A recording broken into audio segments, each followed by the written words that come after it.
కాంగ్రెస్ నేతలపై ఎంపీ ధర్మపురి అరవింద్ తీవ్ర విమర్శలు చేశారు. సీఎం రేవంత్ రెడ్డి చిల్లర రాజకీయాలు చేస్తున్నారని మండిపడ్డారు.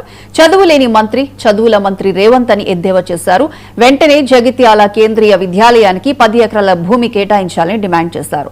మరోవైపు ఎమ్మెల్యే సంజయ్ పై కూడా ధ్వజమెత్తారు. సంజయ్ కి బుర్ర లేదని, అతని జగిత్యాల ప్రజలే తరిమి కొడతారని ఘాటుగా విమర్శించారు.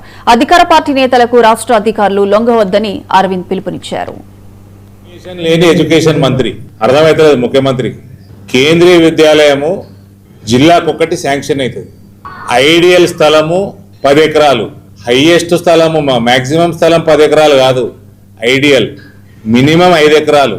ఎవ్వడికి ఈ చదువురానోడు ముఖ్యమంత్రి ఎవరికి మెహర్బాన్ చేస్తలేడు.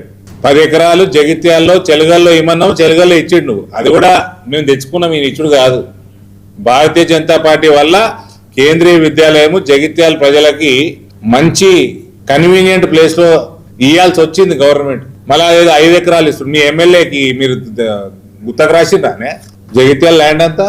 ఎవడేమి ఎమ్మెల్యే మీరు తీసుకురానా? యూజ్లెస్ ఫెలో మీ ఎమ్మెల్యే. బుర్రగానం లేదా? 10 ఎకరాలు ఏమంటే అదేదో కాస్ట్లీ ల్యాండ్ అయితే కబ్జా చేస్తావా? నీదా ఇమీడియట్ తక్షణమే నిన్న ఏదైతే కేబినెట్ అప్రూవల్ ఇచ్చిందో అది కేంద్రీయ విద్యాలయ సంఘటనకు పోకంటే ముందు, వాళ్ళు ప్లానింగ్లు మొదలు పెట్టకంటే ముందు దాన్ని 10 ఎకరాలు చేయండి.